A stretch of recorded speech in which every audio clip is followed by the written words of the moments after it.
Assalamualaikum warahmatullahi wabarakatuh. Pada video panduan kali ini kita akan membahas tentang routing protokol OSPF. Sebelum kita membahas tentang routing protokol OSPF, kita terlebih dahulu harus mengetahui tentang apa yang dimaksud dengan routing protokol. Routing adalah proses dalam menentukan rute atau memilih jalur atau rute terbaik pada sebuah network agar paket yang dikirimkan dapat sampai ke tujuan. Routing protokol adalah aturan yang digunakan dalam proses routing agar sebuah router bisa berkomunikasi dengan router lainnya dan dapat saling bertukar data dan informasi. OSPF atau Open Shortest Path adalah salah satu routing protokol yang menggunakan algoritma routing link state, yang artinya setiap router yang menjalankan routing protokol OSPF akan memiliki informasi yang lebih lengkap tentang topologi jaringan yang ada. OSPF sering digunakan pada jaringan skala besar. Hal ini dikarenakan keunggulan OSPF yang memungkinkan untuk mencapai kondisi konvergen dengan cepat. Konvergen adalah kondisi di mana sebuah router dapat menentukan rute ke semua host dan network yang ada pada jaringan. Selain hal tersebut, OSPF memiliki beberapa keunggulan, diantaranya adalah classless routing protocol, routing summarization, dan load balancing.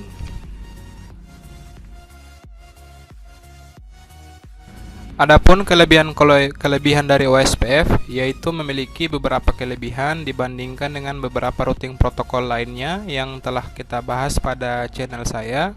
Di antaranya adalah RIP, EIGRP. Namun jika dibandingkan dengan EIGRP mungkin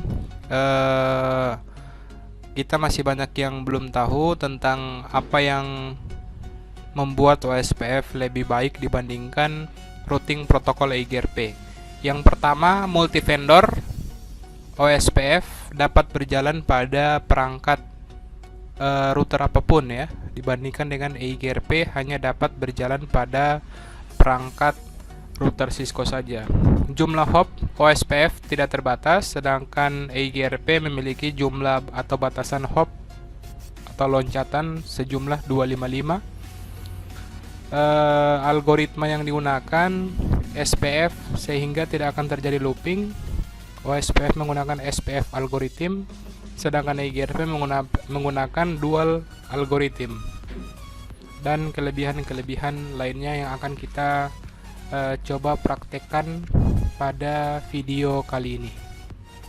Oke, kita langsung saja akan mendesain topologi sederhana di mana kita akan mengkoneksikan antara router dengan menggunakan routing protokol OSPF. Oke, kita tambahkan 2 buah router dan 2 buah klien. Oke. Selanjutnya kita akan mengkoneksikan 2 buah router dengan kabel cross pada port fase Ethernet 0/0 dan untuk klien fase Ethernet 0/1 ya. Kita koneksikan. Setelah itu kita tentukan IP address yang akan digunakan. Misalnya di sini kita tentukan IP addressnya 10.10.0/30. Kita besarkan sedikit agar lebih kelihatan. Selanjutnya untuk sisi kanan, size.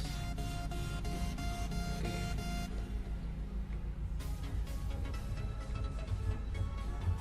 Setelah itu kita setting yang sebelah kanan 2.0/28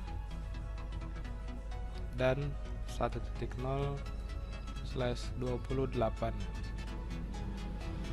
Oke, selanjutnya kita akan mulai mengkonfigurasi.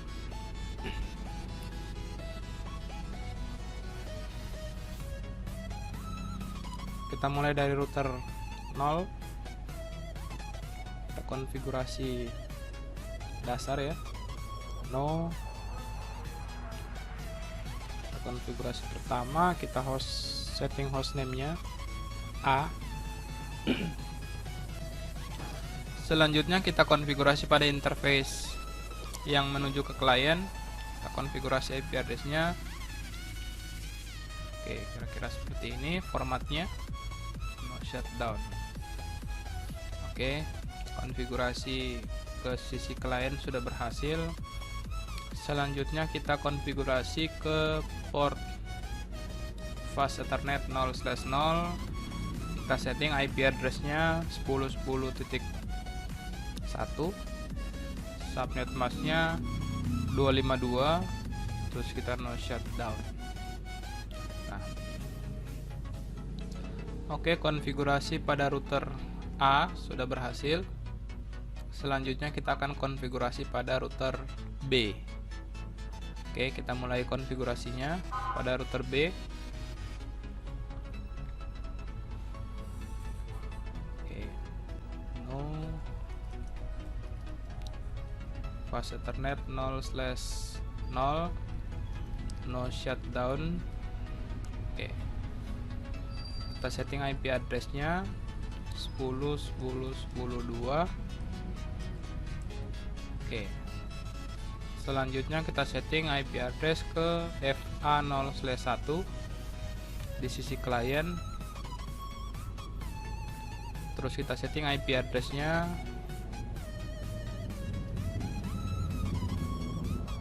240. Kita no shutdown. Oke, setelah itu kita akan setting IP address di masing-masing komputer. Misalnya untuk di sini kita setting IP address-nya 1.192.168.1.2, gateway-nya ke 1.1. Terus kita setting di komputer di sisi router B IP address-nya 2.2.240.2.1. Nah, sampai dengan saat ini harusnya komunikasi antara PC dan router dapat dilakukan dengan baik ya. Kita uji coba ping 1.1, terus kita ping lagi kita uji coba ping ke 10.10.1. Oke, berhasil. Nah, kita uji coba ping ke 10.10.2. Nah, hal ini tidak bisa kita lakukan saat ini karena kita belum melakukan proses atau teknik routing ya.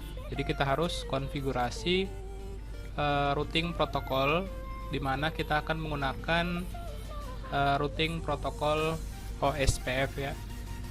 Routing protokol OSPF dengan AS number-nya 100 dan areanya 100. Oke.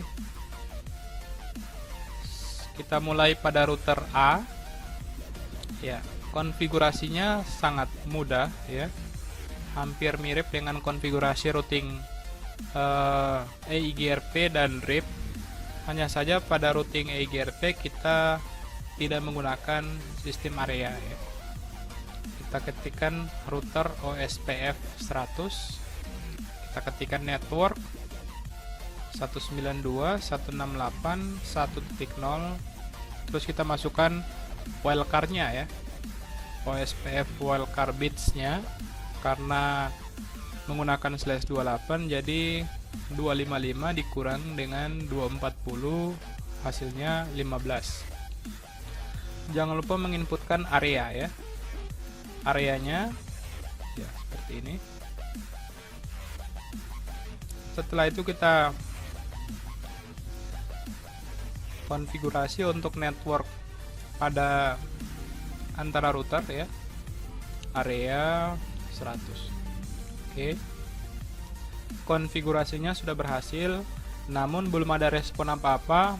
Hal ini terjadi kita perlu melakukan konfigurasi routing OSPF pada dua buah router agar kedua buah router tersebut dapat mencapai kondisi yang kita kenal dengan adjacent ya, atau kondisi di mana sebuah router A dan router B dapat saling berkomunikasi dan dapat saling bertukar routing table-nya ya.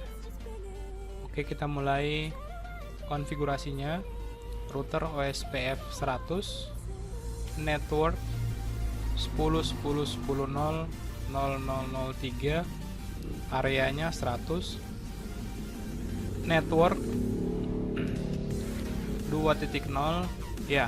Ini yang seperti yang saya bilang tadi, di mana ada pesan adjacent proses ID 100 didapat dari NIC-board 192.168.1.1 on fast ethernet 0/0. Oke, kita lanjutkan routingnya. 2.0.0.0.15, areanya 100. Oke, setelah itu kita lihat atau kita cek pada router sebelahnya. Nah, pada router ini pun kita mendapatkan informasi adjacent-nya ya. Oke, kita ketikkan show IP route. Nah, di sini ada 3 network yang sudah bisa dikenali, yaitu network C, artinya network yang terhubung langsung dengan si router, dan network O ya, network yang didapat dari hasil dari proses routing OSPF. Oke, cukup mudah. Selanjutnya kita coba untuk melakukan ping kembali. Oke, nah ini ping dari klien ini ping ke router B sudah berhasil, dan kita juga bisa ping ke network yang ada di belakang si router. Oke, kita coba ya, harusnya sudah bisa ping ya. Oke, sudah berhasil ping, artinya sudah berhasil terkoneksi. Begitu juga dengan dari PC pada router B ke router A. Oke, sekian video kali ini, semoga bermanfaat. Nantikan video-video tutorial tentang networking dan administrasi server melalui channel ini. Jangan lupa like, share, and subscribe. Akhir kata, wassalamualaikum warahmatullahi wabarakatuh.